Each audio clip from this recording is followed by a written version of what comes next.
नमस्कार मित्रों, क्या हाल है। ईश्वर से प्रार्थना करांगा कि बढ़िया ही हाल हो। आई कि लाइन आवन बार बार आई मेरी बोल जाओ नहीं नहीं कोई मैं कोई यूट्यूबर कॉमेडी कामेडी तो कर रहे हो नहीं कि कोई और लाइन लेके आऊं कदे पंच लाइन लेके आऊं। आप पढ़ाने मास्टर आदमी एक आधे लाइन ही सूट हो। तो चलो बेफालतू की बात नहीं करता हुआ तुरंत टॉपिक को पूरा।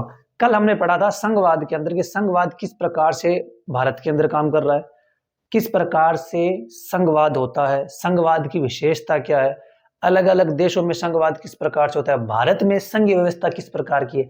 लेकिन हमने अभी तक ये नहीं पढ़ा कि संघीय व्यवस्था भारत में काम किस प्रकार से करती है।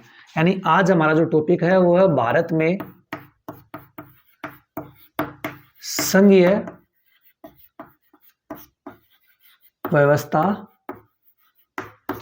कार्य प्रणाली कि भाई किस प्रकार से जो संघीय व्यवस्था है वो भारत में काम करती है। भारत में चाहे संघीय व्यवस्था हो या लोकतंत्र की कोई भी व्यवस्था हो, कोई भी संस्था हो, वो सभी की सभी एक ही आधार पर काम करती है और वो है संविधान।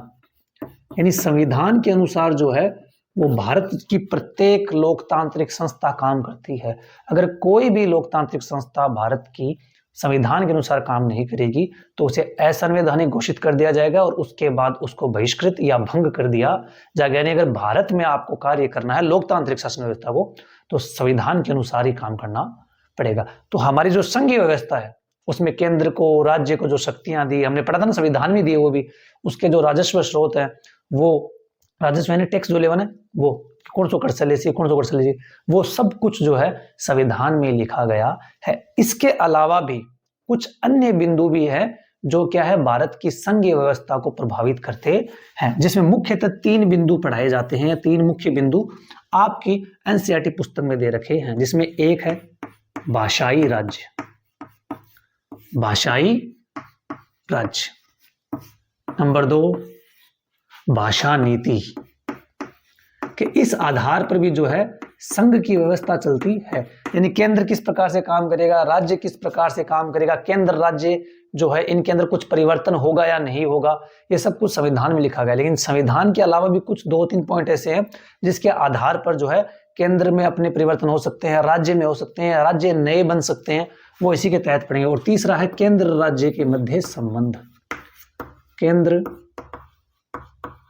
राज्य संबंध। चलो प्रारंभ करते हैं भाषाई राज्य से। ये भाषाई राज्य क्या होता है, नाम से पता चल रहा है, भाषाई राज्य, भाषाई राज्य यानी भाषा के आधार पर राज्यों का निर्माण करना। भाई इसके अंदर तो कोई सी बड़ी गणित है ही नहीं, नाम से पता चल रहा है भाषाई राज्य। यानी भाषा के आधार पर जब राज्य बनाए जाएंगे तो वो क्या कहलाएंगे, भाषाई राज्य कहलाएंगे। यानी भाषा के आधार पर राज्य बनाना, भाषा के आधार पर राज्य बनाना, ये क्या कहलाएंगे, भाषाई राज्य। ये व्यवस्था सबसे पहले प्रारंभ हुई थी 1950 के अंदर। यानी 1950 के अंदर जो क्या हुआ था, जो उस समय के हमारे नेता थे या जो सरकार थी उनको ये महसूस हुआ कि हमें क्या करना पड़ेगा, भाषा के आधार पर कुछ नए राज्यों का निर्माण करना पड़ेगा। क्योंकि सभी की भाषा अलग अलग, जब तक वो एक जैसी भाषा वाले लोग साथ में नहीं होंगे वो एक दूसरे से बातचीत नहीं कर पाएंगे, एक दूसरे के साथ कम्युनिकेशन नहीं कर पाएंगे, जिसके कारण क्या है उनके विचारों का आदान प्रदान नहीं हो तो उनके विकास होने की तो संभावना बहुत कम हो जाती है। जैसे कोई राजस्थानी व्यक्ति है, उसको अगर केरला में तमिलनाडु में इस साइड छोड़ दिया जाए तो उनकी भाषा अलग है। अब उसको कुछ समय तो उनके साथ बातचीत करने में या तो उसको इंग्लिश आनी चाहिए या उनको उसकी जो वहाँ की भाषा है, जो वहाँ की मातृभाषा यानी लोकल लैंग्वेज है, स्थानीय भाषा है, वो आनी चाहिए। अगर वो नहीं आ रही है तो फिर उसका काम नहीं चलेगा। तो इसी प्रकार से जो है एक भाषा के लोगों को एक साथ कर दिया गया। इसके लिए जो भाषा के आधार पर नए राज्यों का निर्माण हुआ। लेकिन कुछ राज्य ऐसे भी बनाए गए जो उनकी जो स्थिति थी, उनकी जो भौगोलिक स्थिति थी, उनकी संस्कृति थी, उसके आधार पर भी बनाए गए। जैसे कि असम हो गया, ऊपर वाले ना वो पहाड़ वाले, असम, नागालैंड, मणिपुर, मिजोरम, इन राज्यों को बनाया गया था इनकी संस्कृति और इनकी भौगोलिकता के आधार पर। यानी एक तो भाषा के आधार पर राज्य बनाए गए और दूसरे इसी के अंदर किसी के आधार पर बनाए गए, भौगोलिक स्थिति के आधार पर और संस्कृति के आधार पर भी जो है क्या बनाए गए, नए राज्यों का निर्माण किया गया। तो अब आप देखो भी नए राज्य बन रहे हैं, भाई ये शासन व्यवस्था ही तो है ना, भाई संघवाद उसके अंदर शासन व्यवस्था, तो केंद्र और राज्य अब नए राज्य बन गए, तो ये संविधान में तो था नहीं। तो इन्होंने क्या है, इसके आधार पर भी कुछ मुख्य बिंदु होते हैं जिसके आधार पर भी नए राज्यों का निर्माण हो सकता है। वो कौन कौन से? एक तो भाषा के आधार पर नए राज्य बनते हैं जो 1950 में बनाए गए थे, और वहां की भूगोल, वहां की संस्कृति के आधार पर भी कई बार नए राज्यों का निर्माण हो जाता है। एक नंबर।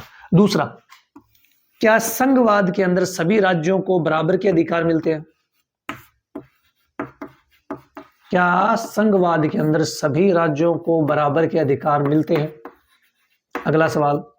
तो इसका जवाब है नहीं। संघवाद के अंदर सभी राज्यों को बराबर के अधिकार नहीं मिलते।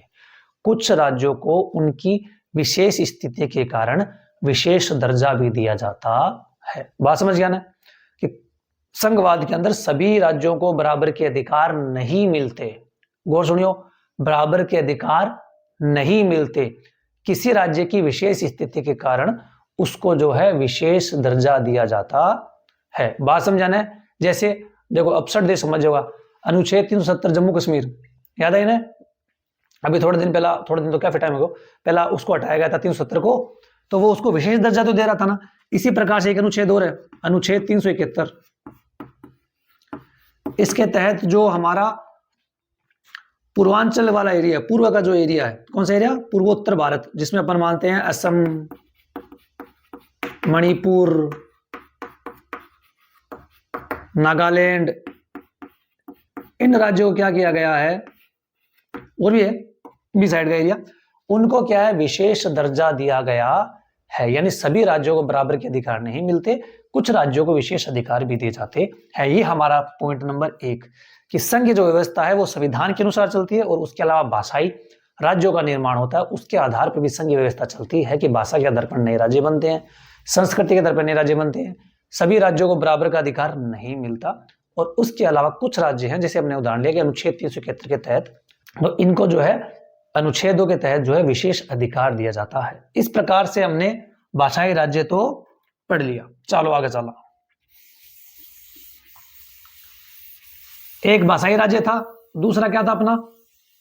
2 नंबर पॉइंट था हमारा भाषा नीति, कि भी कोई भी देश है उसको कार्य करने के लिए भाषा की तो जरूरत होगी। अरे बोले बिना काम थोड़ी चाल सी, काम करने के लिए किसी न किसी प्रकार की भाषा की जरूरत तो होगी ही होगी। देखो, तो हमने किस भाषा को चुना? हमने चुना हिंदी को। बताओ, हिंदी हमारी मातृभाषा नहीं है। बोला है तो पहली बार 10th क्लास में बात करते हैं सदमुख ला के बोला है, मैं तो सुनता है हिंदी हमारी मातृभाषा है। हिंदी हमारी मातृभाषा नहीं है, हिंदी हमारी राजभाषा है। यानी हमारा राजकाज करने की भाषा कौन सी है? हिंदी है। हिंदी हमारी मातृभाषा नहीं है। आई बात समझ में गई? बात समझ में आएगी? हिंदी हमारी मातृभाषा नहीं है, हमारी राजभाषा है, और यही हमारा दुर्भाग्य है। कहते आप दुर्भाग्य कहें, हर चीज में थे भाई, चीज घुसा दो कि भाई हम जिस देश में रह रहे हैं, आप अगर नोट करोगे तो जो देश यूरोप के गुलाम थे, उन्होंने जैसे ही यूरोप के देश वापस गए, उन्होंने सबसे पहले क्या हुआ, अपनी संस्कृति को, अपनी सभ्यताओं को पुनः लाना प्रारंभ किया, और उनकी जो गुलामी वाली जो संस्कृति थी उसको खत्म किया। लेकिन भारत ने ऐसा नहीं किया। भारत ने उनकी चीजों को उसी तरह रख लिया जैसे वो पहले की पहले थी।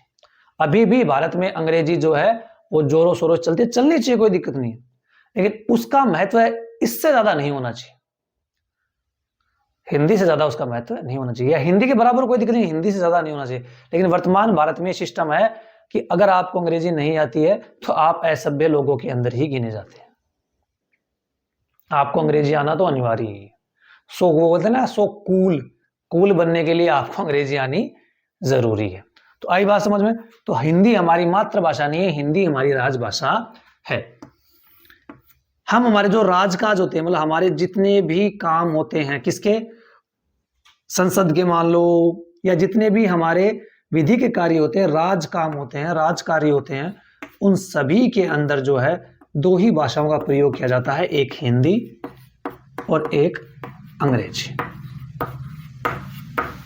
सुप्रीम कोर्ट की पूरी दलील जो है वो लगभग अंग्रेजी के अंदर ही होती है। जितने भी डॉक्यूमेंट दिए जाते हैं वो भी सारे अंग्रेजी के अंदर ही दिए जाते हैं। हिंदी तो बहुत कम प्रयोग की जाती है।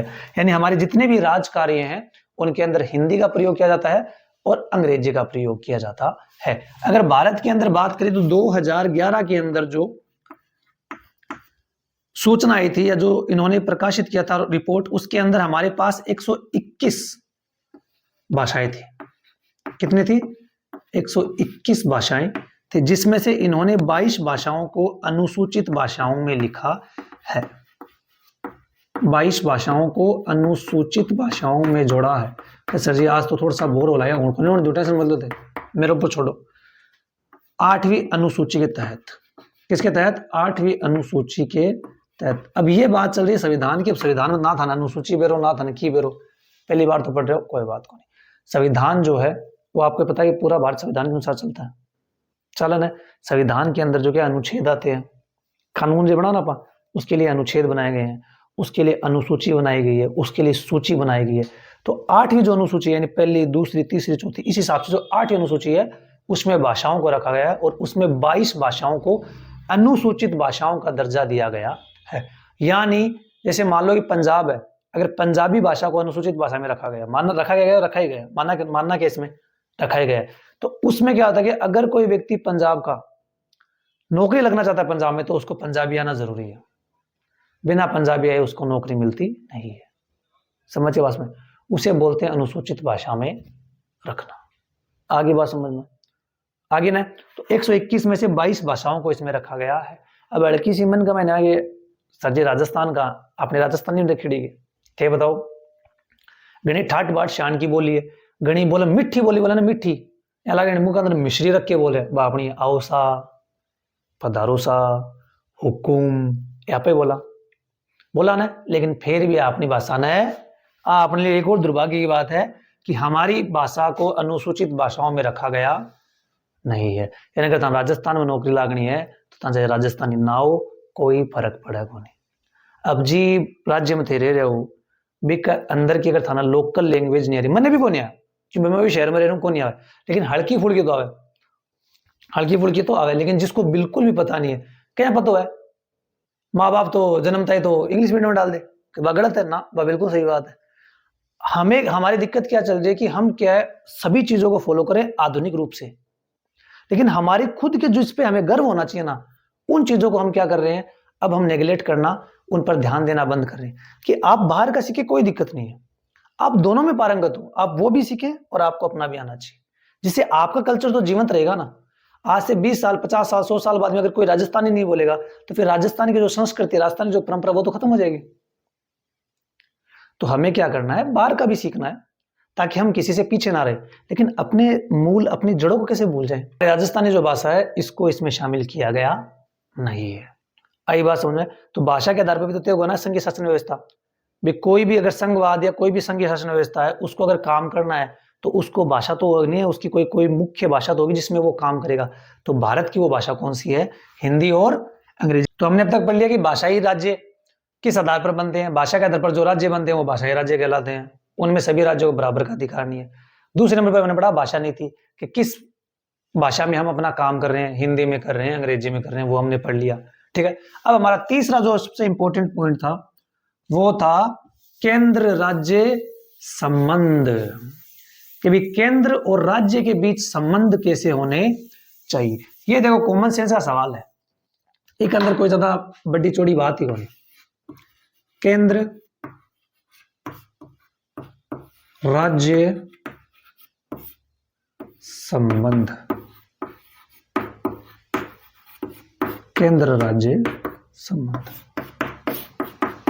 सुनो भाई, केंद्र पूरा देश संभालेगी, राज्य प्रत्येक जो राज्य, इनके बीच में कैसा संबंध होना चाहिए बताओ सोच के। एम सोचना की बात ही को नहीं, सीधी समझ मारी कि केंद्र और राज्य दो है, दोनों के बीच में संबंध बढ़िया होना चाहिए।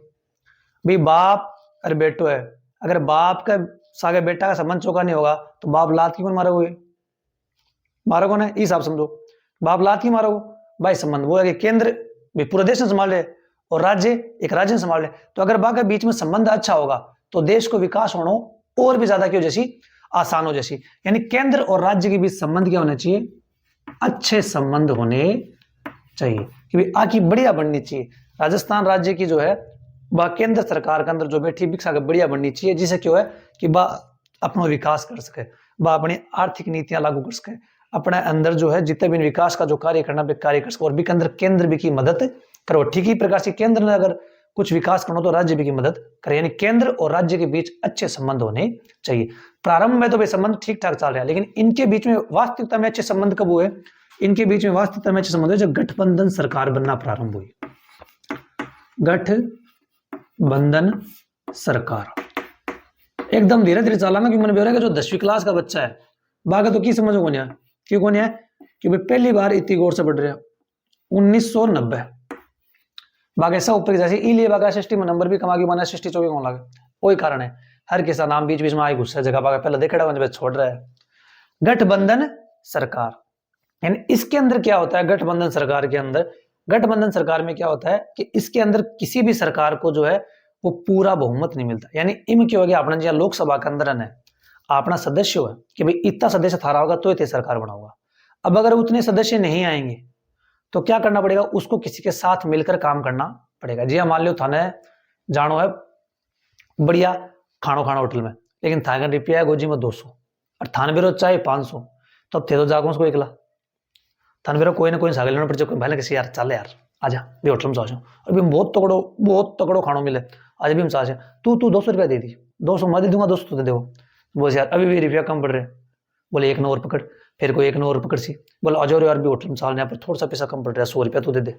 तो यानी 3-4 जना मिल गया और मिलके बढ़ तक पूछ गया, तेरे भी थारे भी पांति आ गयो, अगला दोस्त के भी पांति आ गयो, यानी सबको पांति आ गयो ने, सब कुछ ना कुछ खा लियो, 3 जना मिलकर काम करे। इन्हें बोला गठबंधन सरकार, कि जब एकला का बस की बात को नहीं है, यानी जब कोई एक पार्टी सरकार नहीं बना सकती तो वो क्या करती है, अन्य पार्टी के सदस्यों को जो है अपने साथ मिलाती है और फिर सरकार बनाती है। इसे बोलते हैं गठबंधन सरकार। ये सबसे पहले बनी थी 1990 में। इससे क्या फायदा होता है? इससे ये संबंध अच्छे हुए थे केंद्र राज्य के।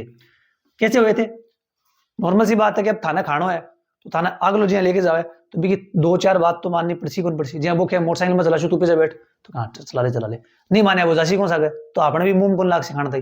तो भाई सेम कहानी है कि केंद्र और राज्य के बीच संबंध अच्छे होने चाहिए। कैसे होंगे केंद्र राज्य के बीच संबंध अच्छे? कि गठबंधन जब सरकार बननी चालू हुई तो केंद्र और राज्य के बीच संबंध अच्छे होने चालू हो गए, क्योंकि इनको इसकी जरूरत थी और उनको इनकी जरूरत थी। तो दोनों जब मिले तो दोनों ही कुछ ना कुछ शर्तें क्या हुई, मान्य होगी, आपस में मान ली कि हाँ भाई मैं तेरी बात मान ले थे, मेरी बात मान लियो, और फिर उन्होंने अपनी सरकार बनाई। इससे केंद्र और राज्य के बीच संबंध अच्छे हुए। अब जब केंद्र और राज्य पढ़ ही रहे हैं तो इनके बीच में एक और शब्द आता है, केंद्र शासित प्रदेश। मैंने भी खत्म कर दिया बेड़ी, केंद्र शासित प्रदेश। देखो नाम से पता चलेगा, केंद्र की सरकार, शासित यानी शासन करना यानी राज करना, प्रदेश यानी ऐसा प्रदेश जिस पर केंद्र राज करे। तो केंद्र तो पूरा देश पे राज कर रही है, ये बात तो सही है, केंद्र तो पूरे देश पर राज कर रही है, तो फिर ये कौन सा प्रदेश बच गया जिस पर केंद्र राज नहीं कर रही, ये केंद्र राज अलग से करेगी? देखो ऐसा एक प्रदेश बच गया, कौन सा? ऐसे प्रदेश यानी ऐसे राज्य जिनको ना तो पूरा राज्य बनाया गया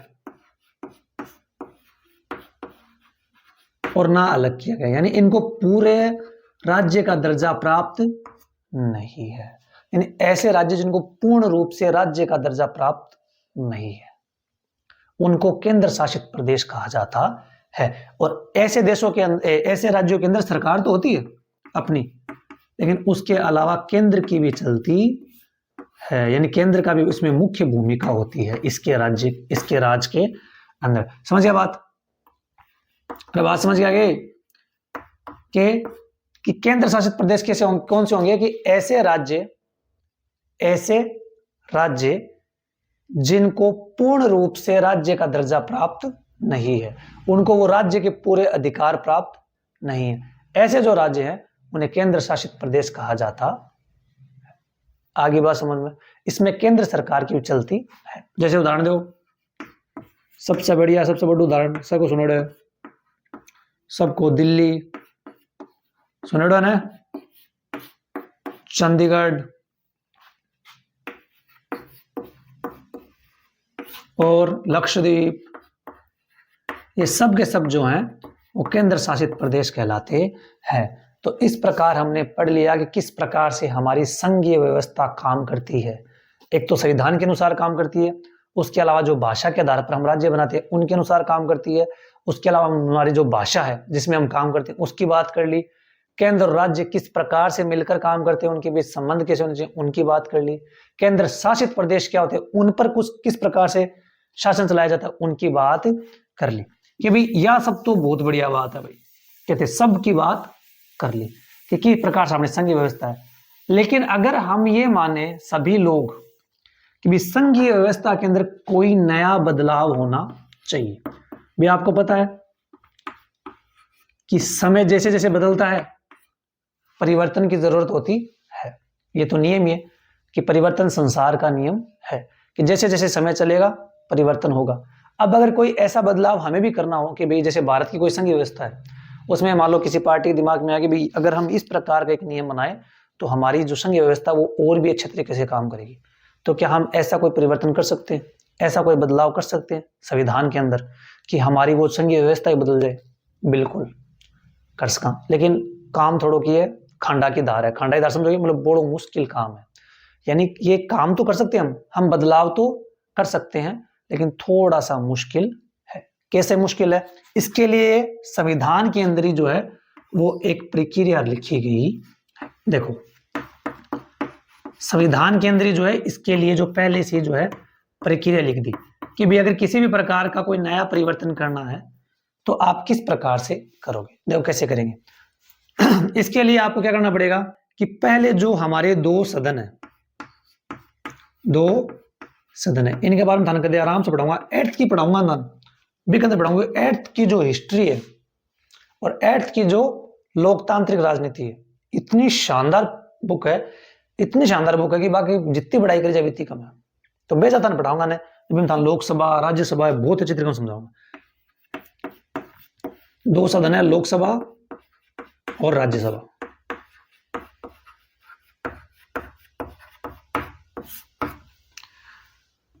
कि संविधान के अंदर प्रक्रिया के लिखे गए जो भी दो सदन हमारे, एक तो लोकसभा और एक राज्यसभा, इसके अंदर पहले उस बदलाव को हम रखेंगे, चाहे तो लोकसभा में रख दो चाहे राज्यसभा में रख दो, चाहे राज्यसभा में रख दो चाहे लोकसभा में रख दो, किसी भी एक में रख दो, रख दिया। दोनों के अंदर, किसके अंदर? पहले इसके अंदर रखा तो इसके अंदर 2/3 बहुमत से, कितने से? 2/3 बहुमत से, यानी 2/3 लोगों को इसके वोट मिलने चाहिए, यहां से पास होना चाहिए। और उसके बाद कहां जाएगा? राज्यसभा में। ठीक है। फिर अगर राज्यसभा में पास हो गया, उसके बाद प्रोसेस खत्म नहीं हुई है। उसके बाद इतना करने के बाद प्लस जितने भी भारत के राज्य हैं,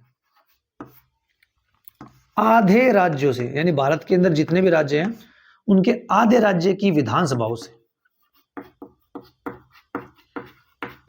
आधे राज्य की विधानसभाओं से भी पास होने चाहिए। यानी आपको अगर कोई परिवर्तन करना है तो आपको क्या करना पड़ेगा? जैसे सबसे पहले लोकसभा राज्यसभा, तो लोकसभा में रख दिया तो यहां से 2/3 बहुमत से पास होना चाहिए। फिर वो वहां से जाएगा राज्यसभा में, फिर राज्यसभा से भी 2/3 बहुमत से पास होना चाहिए। जब इन दोनों से पास हो गया तो जाएगा पूरे भारत की जितने भी राज्य हैं उन सब की विधान सभाओं में। उन विधानसभाओं के भी आधे राज्यों में से अगर वो पास हो जाता है तो ही वो बदलाव होगा, वरना वो बदलाव नहीं होगा। कितना हार्ड है। उल्टो भी कर सकते कि सबसे पहले मान लो लोकसभा में रखा था, अब उल्टा मान लो राज्यसभा में रख दिया, तो राज्यसभा की भी प्रोसेस होगी। पहले राज्यसभा में 2/3 बहुमत, फिर लोकसभा में 2/3 बहुमत, फिर आधे राज्य, उसके बाद बदलाव होगा। तो प्रोसेस तो भाई हार्ड है। अगर इतनी प्रोसेस हो जाती है और ये सब कुछ पास हो जाता है, उसके बाद संविधान में कोई बदलाव होता है। तो इस प्रकार से आज जो है हमने भारत में संघीय शासन व्यवस्था पढ़ ली कि किस प्रकार से तो संघीय शासन व्यवस्था काम करती है और किस प्रकार से उसके अंदर बदलाव भी कर दिया जाता है। और बदलाव हुआ भी है, बदलाव हुआ भी है। वो बदलाव क्या हुआ है वो हम पढ़ेंगे कल, जिसको हम बोलते हैं अब एक नई सरकार बनी, जिसको बोलते हैं स्थानीय सरकार। स्थानीय सरकार भारत में जो विकेंद्रीकरण है इसके तहत हम पढ़ेंगे स्थानीय सरकार, जिसको हम कल पढ़ेंगे। अगर एक साल बोलो पढ़ा देता ना तो तारा समझ से बारो जैसी इस हिसाब से। तो ये आज के लिए इतना ही, धन्यवाद।